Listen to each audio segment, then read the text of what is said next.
If you're feeling the winds of change as we step into 2025, you're not alone. This year is all about transition, initiating big and powerful shifts that will set us up for an entirely new chapter in 2026 and beyond. So, in this episode, I've joined forces with Lauren White, the business sexologist, to break down the key astro transits of 2025 that will activate more power, more pleasure, and more conviction in your business and your life. We dive into the Mars retrograde, the Venus retrograde, and the game-changing Jupiter in Cancer transit, and also why June of 2025 could be the most magnetic month and powerful month for business breakthroughs and personal transformation. If you've ever wondered how to align your energy and strategy with the cosmos to unlock that next level of leadership and conviction in your business,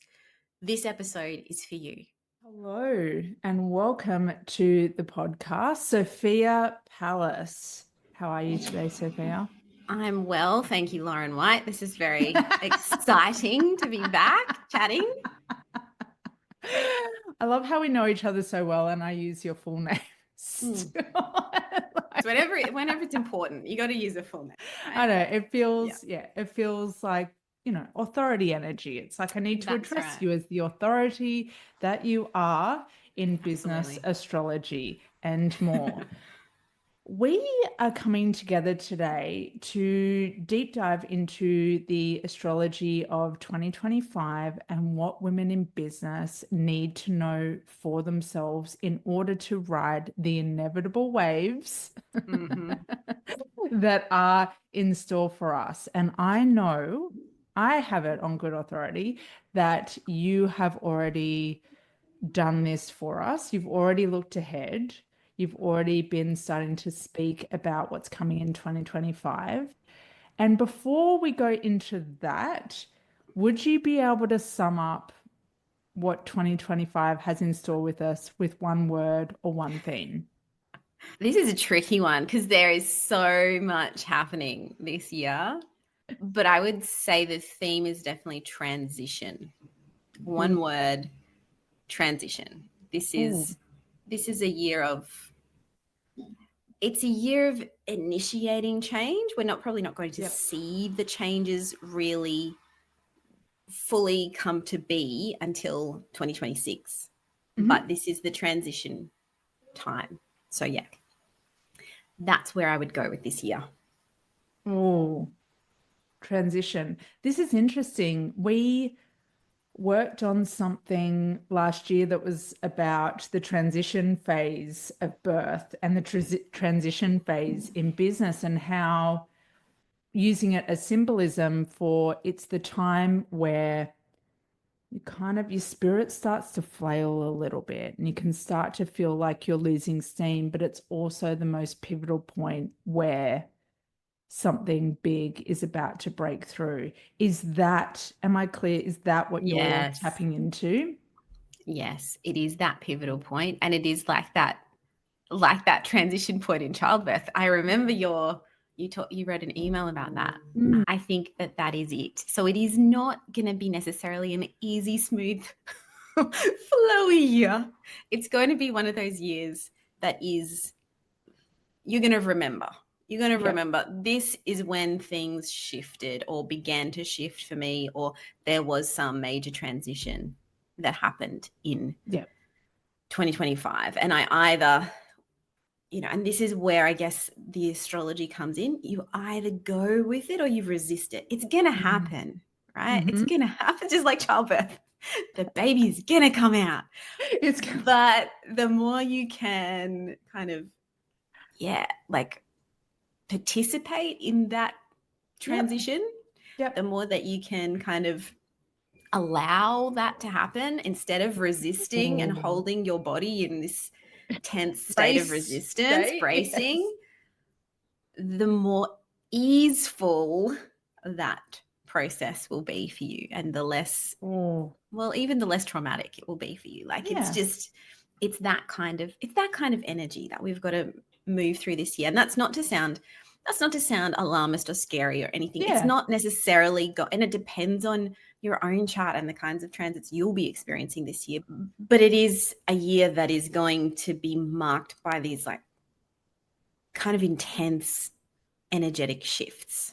And I think we're all going to feel them, whether we feel them really visibly or like more internally. There's going to be something that we have to move through and find and reconnect with our own authority, with our own conviction, and with our own power to move through that.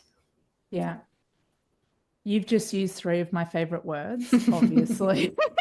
Like frothing, drooling, conviction, power, authority. Keeping those three words in mind, when you see the year ahead, what particular times are we really going to need to call upon our power, our authority, and our conviction as women in business? Are there any standout periods? Yes. So right now, we're recording this in January, the middle of January. We are in a Mars retrograde, so the planet of action, of courage, of determination, of potentially power in some ways. It's one of the planets of power, is, from our perspective on Earth, moving backwards. And it's doing it in a sign, it's doing it in Cancer, which is a sign that it is not super comfortable in. When you think of Mars, the archetype of the warrior, it is much more comfortable in signs like Aries and Scorpio and even in fire signs in general, than in this watery, nurturing, protective energy of Cancer. And even if you think of the symbolism of Cancer, the crab is defensive. It's not an offensive, like it's not on the attack. It's always in defense mode. It's always in reaction mode. Yes. And it even moves sideways instead of forwards. Like it's doing things in a different way to the traditional archetype of Mars, which is like move forward, take action. It's like, hang on, we need to protect, we need to defend, and we need to kind of maybe sidestep. And I think this is really significant right now. We also have Mars and the Sun. So when Mars is retrograde, the Sun and Mars are kind of at it. They're opposite each other in this particular case. Not all the time of the retrograde, but right now we have the Sun and Mars opposite each other. The Sun is in Capricorn, Mars is in Cancer, in the opposite sign. And this is when Mars is the most hot it's going to be. It is the hottest. And we know what's been happening in America at the moment is that we have these raging wildfires that we have never experienced to this level before. Yeah. The last time I think we had this level of unexpected destruction was when Mars was retrograde in Aries back in a couple of years. I think it was Aries. I'm not sure. It tends to happen when we have this kind of real heat of Mars and this real strength, and it's opposed the Sun. And so when we think about the archetype of the crab and the Cancer and the protect and defend, there's all of this defensiveness of let's save our homes. We need to protect our homes. Like it's such this symbolism of Cancer and literally using water to water against the fire. Like the symbolism of this Mars and Cancer retrograde is very intense to me. It's very obvious to me now, like with the event. You don't always see it coming, but it's like you notice when the things are happening that this is quite an intense time. And I think regardless of where you live in the world, you're paying attention to what's going on, and you're also feeling your own sense of, am I safe? Am I secure?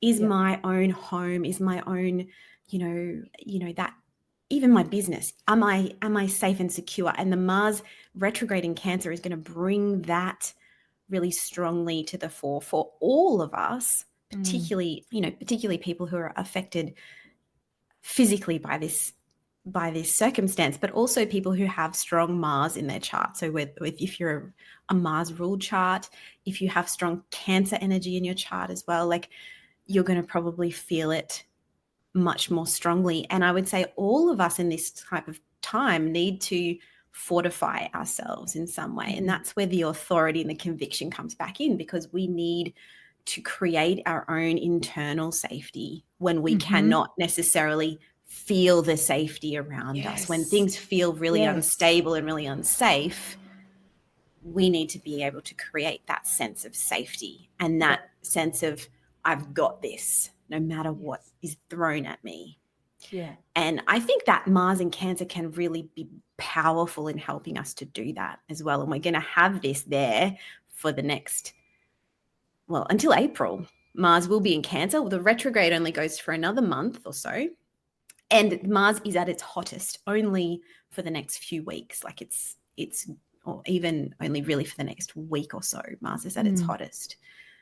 And then we should notice a bit of a shift in that. But we're still going to be in this Mars and Cancer energy till April. So we've got a lot of work to do in the Cancer part of our chart, and in that sense of like creating our own internal safety, and in our businesses particularly, but also, you know, just generally in our physical body as well. Like, do I feel safe here in myself?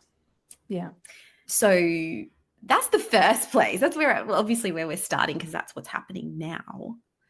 If I can just interject for a second, Sophia, you pointed out this time as originally, just to speak candidly, I came to you with dates for the Power and Pleasure Retreat for 2025, and you immediately highlighted this. Originally, I was coming to you with dates in early March, and you went, yes, you can run, you always say, you can do whatever you want whenever you want to. You just need to know X, Y, and Z is happening. And you were just like, boom, boom, boom. And I know we're yet to get to the next part. I think I have a sense of what's coming. Yes. But you highlighted this because, to be so honest, and this is the power of your work, when you try to push, which was your initial message on this episode, when you try to push against that energy, the results are not going to be as desirable, favorable, fruitful compared to when you look at the timing and respect the timing. Yeah. And one of the things that you highlighted was Mars would be in Cancer during our retreat. Is that right? It would be out of retrograde, like just they call early March. It would be out of retrograde, but it would still be in Cancer. And you looked at me, knowing that I'm a Mars ruled chart. This is how specific Sophia gets. I just want to highlight that. And you just went, I don't think this timing is compatible for what your intention is. Like, yes, you can do it. And this is what you need to know. If you feel 100% convicted in this is when the timing needs to be. Yeah. And I took that on board, and something else ended up coming up for that time anyway. And I immediately took it as a let's reshift. It all happened very quickly. Yeah. Days or a week. And we're going to get to why the timing of the Power and Pleasure Retreat is so favorable. But I just want to note that it already felt so good when you were so honest about it and just said, this is not going to be necessarily conducive to what your intention is. And this is what I love about really allowing the astrology to guide you, not dictate what you do, but guide you. And then there's another thing happening. Yes. That I think you're going to teach you now. What's the next thing that's happening that women in business need to know about that could affect how they feel about their power, authority, and conviction? Yes. So we're going to talk about the Venus retrograde, but I want to first say that absolutely you can, like, astrology isn't a prescription, right? So you can't be like, don't get me wrong, there are some times where I'd be like, Lauren or whoever I'm working with, absolutely, you are not allowed to do anything at this point.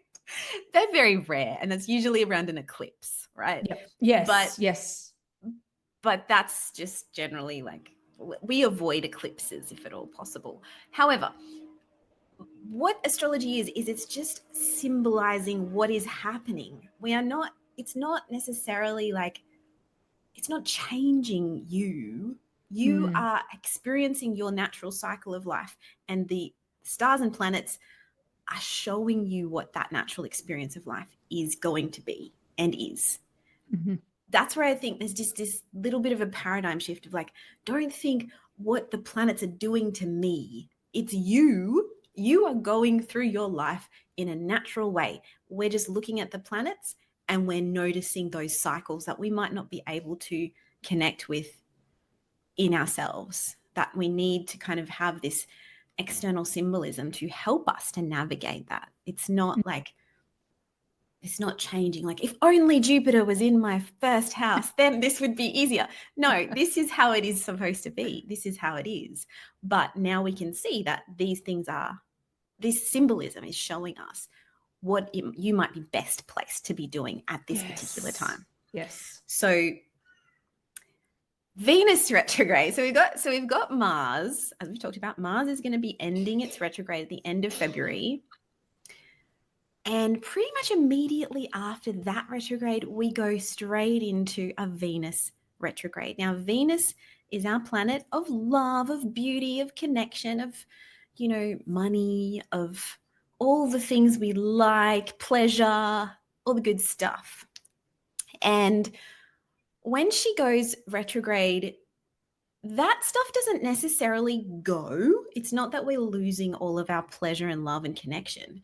It's that we are reassessing all of our pleasure, love, connection, values, even our money, depending on where this is taking place in your chart or how your chart works. It's going to be retrograde through Aries, which is the sign that it's not comfortable in. You know, it's Mars's sign.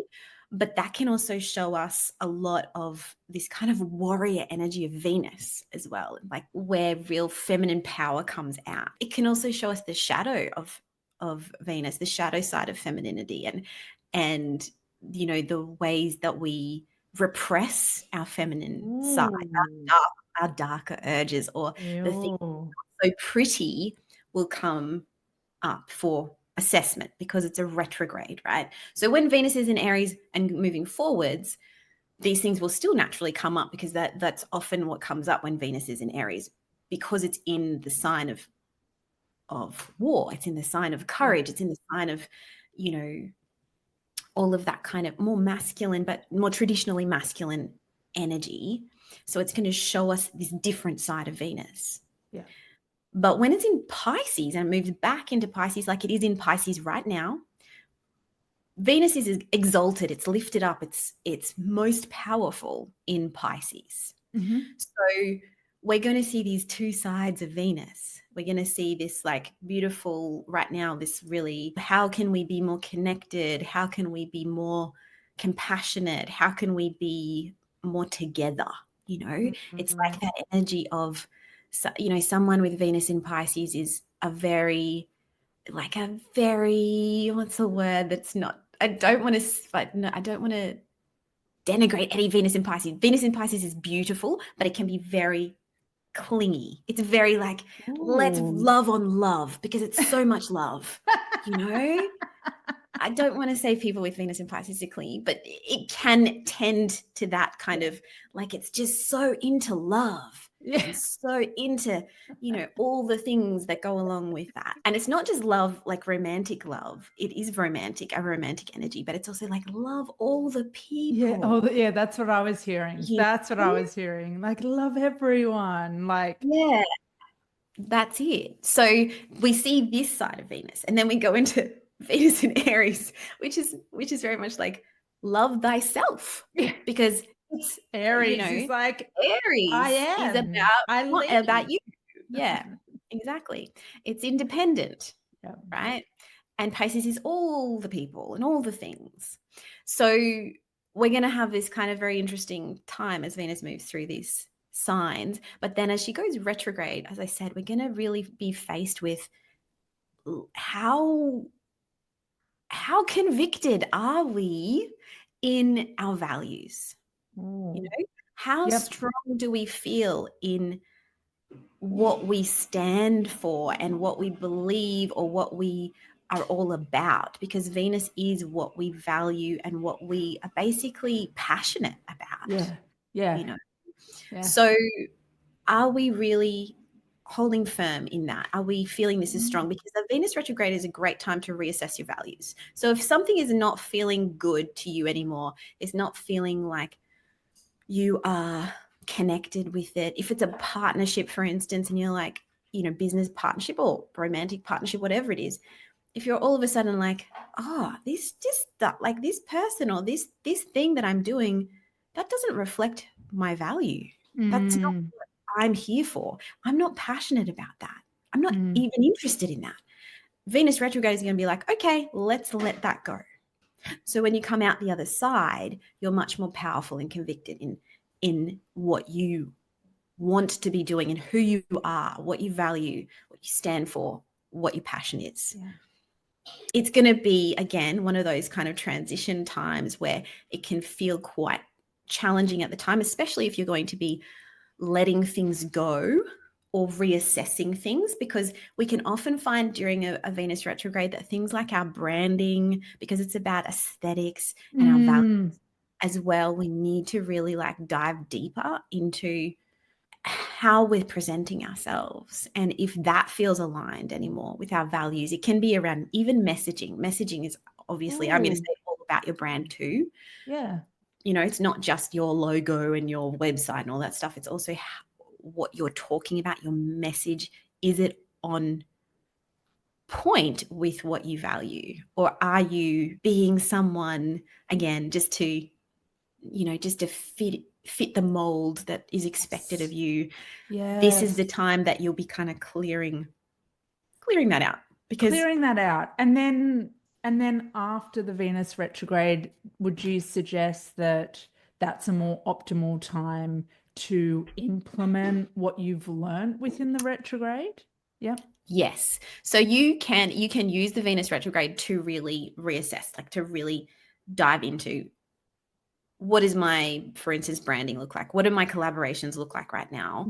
And kind of it's a more of introspective time. It's like, okay, let me look at these things and sit with them, and how do I feel? And at the end of that retrograde period, you're going to come out and be like, okay, now I know, I have this new understanding and this new conviction in what I want to do. Yes. Yeah. So both the Mars and the Venus retrograde are going to give you, when you come out the other side, more conviction in what you're here to do. I think that's a really powerful way to look at retrogrades in general, that it's like it's this time period where it can feel difficult to get things moving, because we are, especially with a Mars retrograde, it's pretty tricky to initiate new things during a Mars retrograde, but to repackage or reimagine something, that's a whole different thing. A retrograde is a great time to repackage and reimagine and bring old things back again. Oh, I feel that. But they're not going to be the same as they were. Obviously, they have to evolve. Yes. And the retrogrades are asking you what needs to be, like with a Mercury retrograde, what needs to be revised here? And for a Mars retrograde, how does my energy need to shift, or what has shifted about my energy so that I can do this in a different way? And for a Venus retrograde, what has shifted about my values or my aesthetics, the way that I see things or the way that I connect with things now compared to when I did it before? And how can I bring that in? As opposed to starting something completely new. Yes. Like we just need to kind of reimagine, I think, is especially with Venus in Pisces. It's a very imaginative energy. I can hear that. It's like re-fantasize. Yes. I can hear the word, like when I see the word, when I hear the word Pisces, I think fantasy. Fantasy, yeah. Can you gently direct us into what you've shared with me about the timing of the Power and Pleasure Retreat in June 2025? Can you give us, like, this highlight reel is just bam, bam, bam, and then we've got this, and then we've got this, and then we've got this. Yes. Can you gently glide us through why those dates are so powerful for what we're there to do, and how the women that say yes will emerge from our 4 nights together? So with this sort of powerful first quarter of 2025, we've kind of gone through these retrogrades and come out the other side with this new sense of ourselves, really, and what we're here to do. We go into May and June with a completely new perspective. And when we hit June, things really shift because, and this is the timing for the retreat. So we chose the 5th to the 9th of June. Yeah. And I was looking at these dates because we have some really juicy connections with Venus. We have some really juicy connections with Jupiter. And we also just have these really clarifying moments with Mercury as well, which I think is really helpful for when you are trying to, like, Mercury being our planet of communication and the way we think and the way that we clarify things, right? Mercury is really important. So we have this beautiful Venus sextile Jupiter as we begin the retreat. So what's happening in June is we have Jupiter in its last few moments of the sign of Gemini. So Jupiter has been in Gemini for the past year, since May of 2024. And in June is when it shifts into the sign of Cancer. So we talked earlier about all the work we're doing in the sign of Cancer. And this is when, from June onwards, is when we start to see the change in this part of our chart and like the good stuff coming through. So we've done the hard work, and June is the start of the gifts of Jupiter coming through and really like it's kind of like cleaning up, a little bit of cleaning up the mess of Mars. Yeah. So it's not just cleaning up though, it's really fortifying you in terms of what you've done in that part of your chart to create safety, to create this nurturing, the way that you've nurtured yourself through that period is really going to get a lot of, the word that's coming to me is like a drenching. It's like this rainfall is coming into this part of your chart to kind of nurture and revive it. Mars has been there kind of literally scorching the earth, and Jupiter is going to come in and just gently revive this part of your chart. And that is really powerful because Jupiter in Cancer is exalted, like we talked about with Venus in Pisces. Yeah. Jupiter in Cancer is its favorite place. It is very I didn't know capable. that. Yeah, it's very capable of bringing you gifts when it is here, of bringing you opportunity, because that's what Jupiter does. Jupiter goes along and it's our greater benefic planet. It brings opportunity, it brings gifts, it can bring abundance. It doesn't bring those things if you don't work with it. You have to be kind of noticing of these opportunities in order to work with them. This is why we can use astrology, because when we know, oh, this is going to happen here, then we can access it more easily. So Jupiter is going to be leaving Gemini. So Jupiter in Gemini has been giving us all of these gifts around the ways in which we learn, communicate, integrate information. Because Gemini being the sign of like the connector, it's an intellectual sign. It loves information and loves finding out new things. It's very curious energy. So what we've been doing with Jupiter and Gemini is really, expanding our mind in some ways, but also connecting the dots and reconnecting the dots, so to speak, in what we're trying to do potentially in business, in our messaging, and in the way that we want to communicate what we do. And we've had AI as well, kind of, really expanding in that time. So we've really had to work with a lot more information and words and figure out what sounds real and what doesn't, what sounds like a robot and what sounds like you, and how can you make it sound more like you, and all of that stuff. That is beautiful work for Jupiter and Gemini. And so this start of the retreat, we're coming off this beautiful sextile between Venus in Aries, even though it's in the sign of It's in the sign of its detriment, and it's connecting with Jupiter in Gemini, also in the sign of its detriment. But it's making this really powerful, what we call is a sextile, is like, you know, when the planets have sex, it's good for us. Yeah, love it. I obviously love it. It's like a juicy connection there. And I think Yeah. this is a beautiful way to close off that cycle of Jupiter in Gemini and enter into the next phase. So Yes. this is a transition time, but it's a very juicy transition time in June. So because then we have this Venus Jupiter blessing. It's like that final connection where we have, Yeah. you know, that final dash of Venus through Aries. We've learned the lessons of the retrograde, and we've learned the lessons of Jupiter in Gemini, and together they're creating this energy of possibility and setting that tone for awakening you into your fullest expression. Oh, And then, yum. yes, very yummy. And then the next day, Venus enters Taurus, and Venus loves being in Taurus. It's its home sign, and it brings that kind of magnetic and expansive energy that we've just experienced from this Venus Jupiter blessing into the body.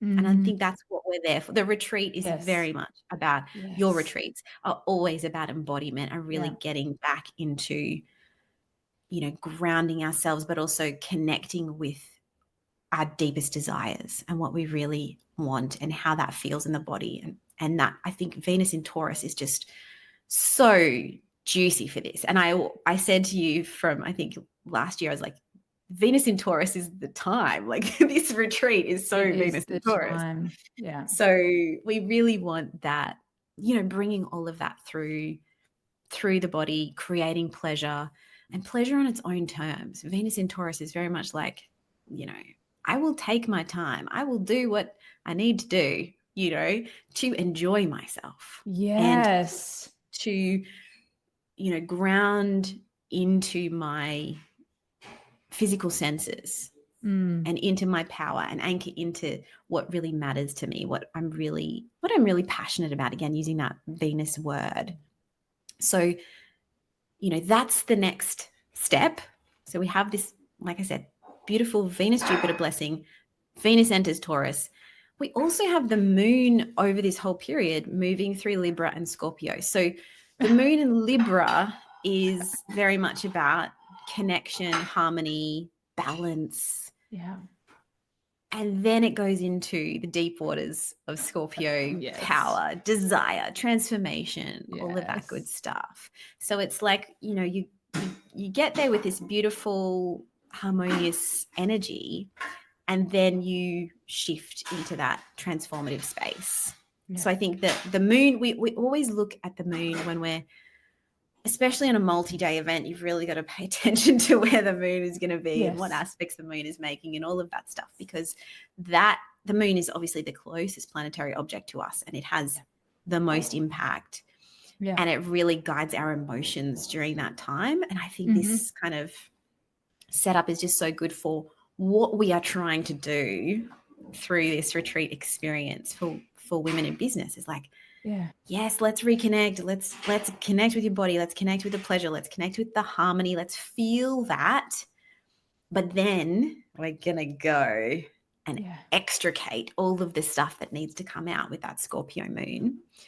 And after that, we end with this beautiful Mercury-Jupiter connection. So this is the final degree of Gemini. This is Mercury and Jupiter both in the final degree of Gemini. And this is a very exciting connection because Mercury is in its home sign of Gemini. It's really powerful there, bringing all of the ideas and like the real kind of inspiration through and connected with Jupiter there in that final degree. And we talk in astrology of the final degree of a sign, the 0 degrees and the 29th degree.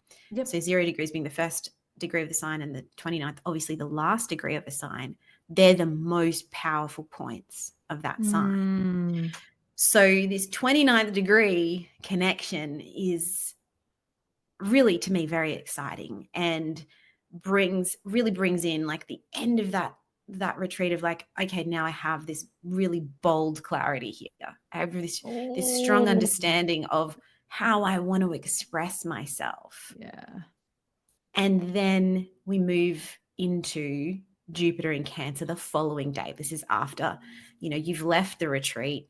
Yeah. Jupiter moves then into Cancer and waters that ground. It nurtures that energy so that you can go on and implement everything with that juicy support there. Incredible. And to use your words, the astrology of this retreat isn't just juicy, it's life-changing. Yeah. Yeah. Yeah, I think this is kind of one of those really sweet spots in the year. We're going through a lot of, as I said, transition. There's a lot to unpack here about who we are, what we stand for, all of that stuff throughout the year. We're going to feel that energy. But this particular pocket of June, I think, is just so fabulous. It's just like such a powerful transition point, because we're integrating everything that we've done in that first half of the year and alchemizing it for the next half And beyond of 2025 and into 26, because as I said, this is not just playing out now. It is going to show us, it's setting the stage for 2026. Really, everything that's happening in 25 is setting the stage for 26. So yeah, I just love this June period in particular. There are other pockets of 2025 that are lovely as well. And the deeper we get in the year, in fact, the more you're probably going to feel a little more relaxed, a little bit more like a little bit more of a sigh, like, okay, it's happening now. Because I think the first half of the year is that real, like, harder work, especially internally. It's kind of hard work. You've got to stay focused on your own. You've got to stay in your power. You've got to create your own safety. You've got to stay in your conviction that this is going to happen. This is going to happen. This is inevitable. And what I'm hearing is these first 6 months, we're doing the groundwork. We're doing the internal aspect so that our external reality can match with that and align with that. Because we can't just have everything outside looking the way that we want it to, feeling the way that we want it to, if this hasn't been given the exact nurturing attention that it requires to be able to hold that and foster that and nurture that.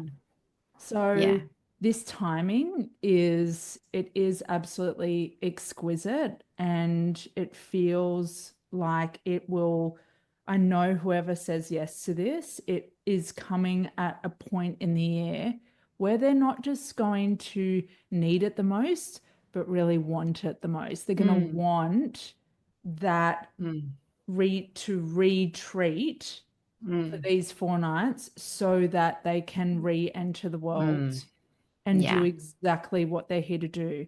The months before it are going to give the clarity, the repositioning, the refinement piece. That's the word I'm looking for, the refinement. But then these 4 days are going to be, let's bring it into the body, let's bring it home so that you can go out and act with full alignment and full conviction and be the authority.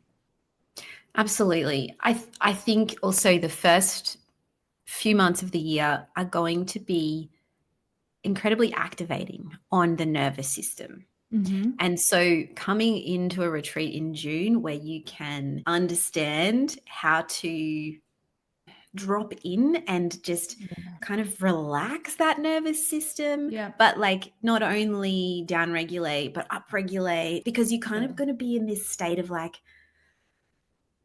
pause. It's not that nothing will move forward. Things will continue to move as they do, but you internally will be in this state of like, I'm not really sure what's happening. And that puts a lot of strain on your nervous system. Yes. And so June brings that pocket of opportunity to just recalibrate everything. And that work that you do to really get women into their body and and drop in and really just allow everything to kind of fall back into where it's supposed to be, so that it can then be lifted up again. Because if we don't do that, it's very difficult to go into the second half of the year feeling powerful, because we're still recovering from this intense contraction that we've been in, or this intense, like almost like a freeze state in some ways. I think this kind of astrology can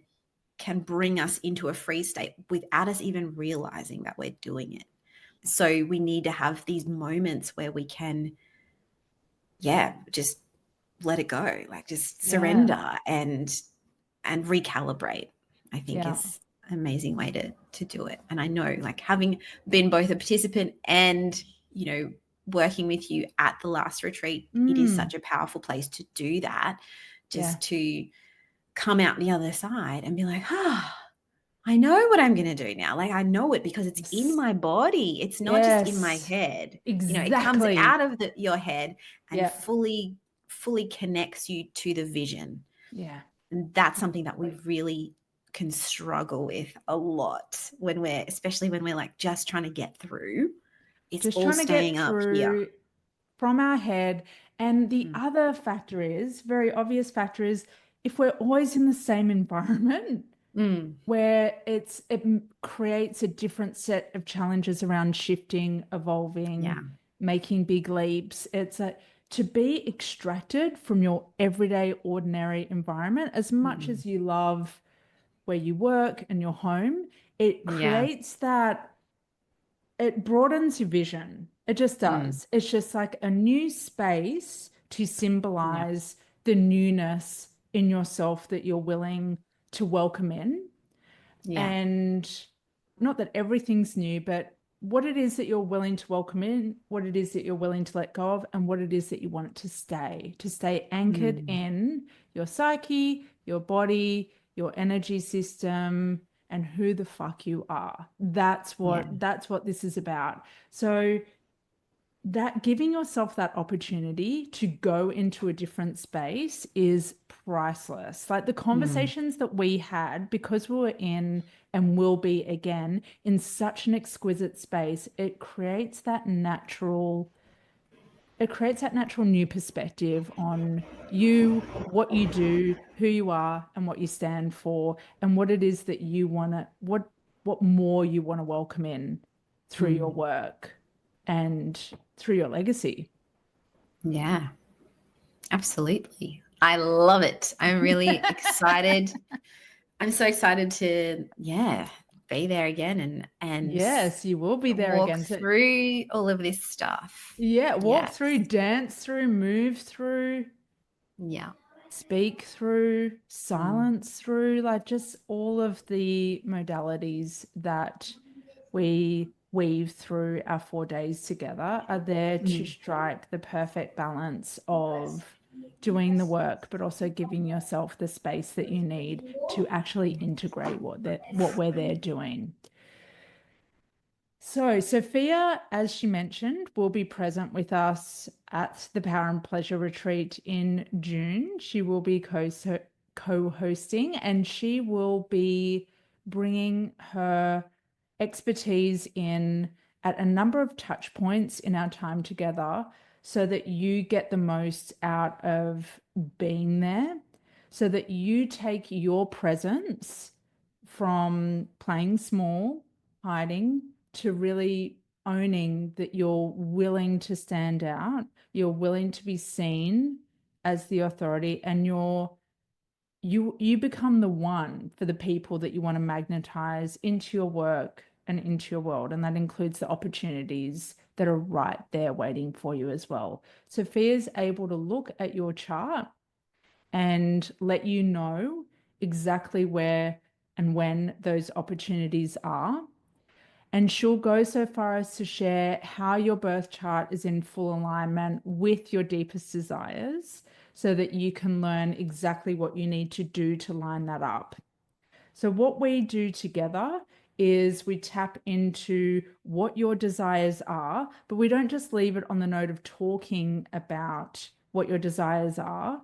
We're both there to give you the exact guidance you need to implement and take action on those desires so that they become your lived reality.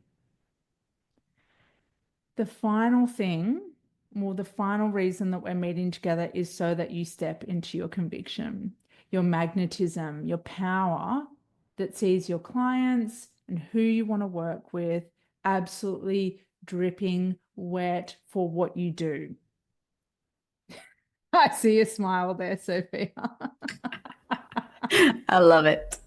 You love it because when you allow, keyword, your desires to match your next level of leadership, that's when everything happens for you. We are gathering in June 2025. Sophia, before we wrap up, is there anything else that you want women listening to know about our time together and what is in store with them? Just what they're going to feel, what they're going to reemerge as and walk away with by the time we come to a close. Yeah. So I think what I've noticed about the way in which Lauren and I work together is that what I can do with the astrology that you might not have experienced before, even if you've had an astrology reading, is to really connect you back with who you are, not just in a personal sense, but who you are as the leader of your business. Oh, And what you're here to do to shift in people, to transform, because as you know, as we know, the types of clients that you and I both work with tend to be people who are disrupting something in their industry. They tend to be at the forefront of change in some way. And it's really difficult for those women to have a safe space to understand themselves and to be able to shift into that big vision and the next steps. Because often they are surrounded by people who are saying no, or you can't do that. You can't. It's too much. What will people think? This is not the way you should go. You should stick to the things that are safe, that are predictable, the things that you know make money. Just stick with that. Don't think outside the box. Do the thing. And so when you have this deeper look at yourself and your chart and your experience in this container, you get to know what you're here for. All of that stuff, kind of the noise of that really dims, because you then recognize yourself as the person who is the leader in this space, and as the person who is capable, or sometimes the only person capable of doing this specific thing that you do, because you are the only person capable of doing this specific thing that you do. And your birth chart is just a way of understanding that in a new way and giving you that affirmation that you've been always looking for but never quite being able to grasp. That's one of the things I love about looking at birth charts, particularly because people often have this kernel of like, yes, there's something here that I know there's something I'm supposed to do, but everyone keeps telling me that I can't do that thing. Or I feel like sometimes it's not even people telling you. Sometimes it's an internal voice of criticism saying, I can't do that. What will people think? Yes. And exposing yourself to understanding your own natal chart and then working with you, Lauren, to kind of crack that stuff open and extract all of those stories and all of that criticism and all of that stuff and expose it for what it really is. That's what then allows you to step into the person that you are supposed to be, that you've always been supposed to be, you know, but you just didn't give yourself permission to be before.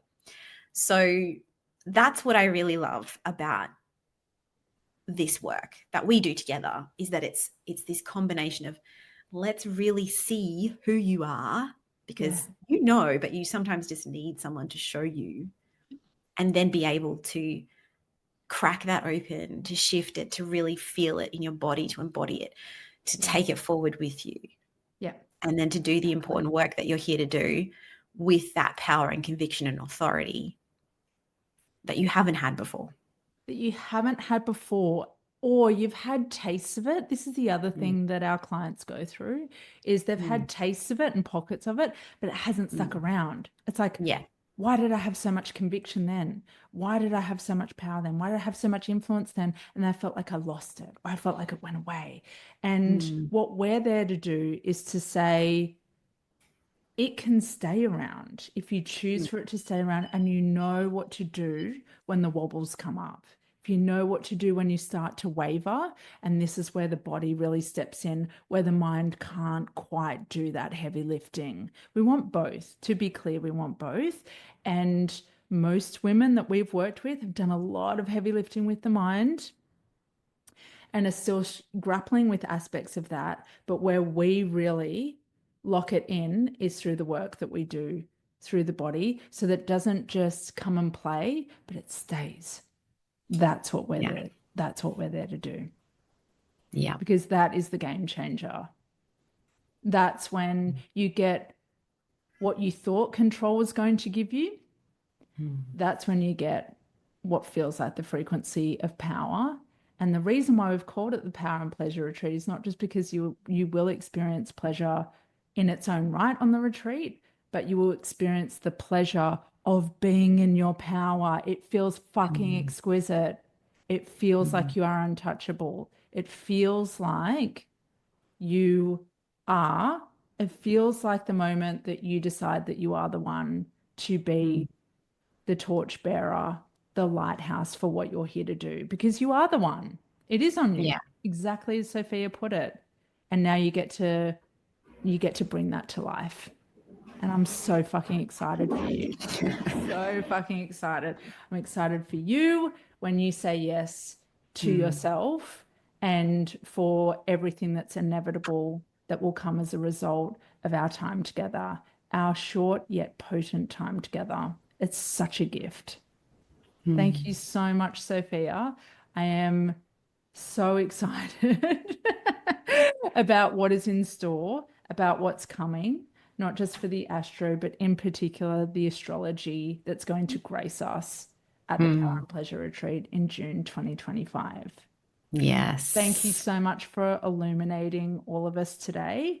And there's so much in store for the women, so much more illumination in store for the women that say yes. You will have Sophia there as co-host to guide you and to make sure that everything that you do is deeply personalized to who you are and what your chart reflects for what you're here to do. Yes. Brilliant.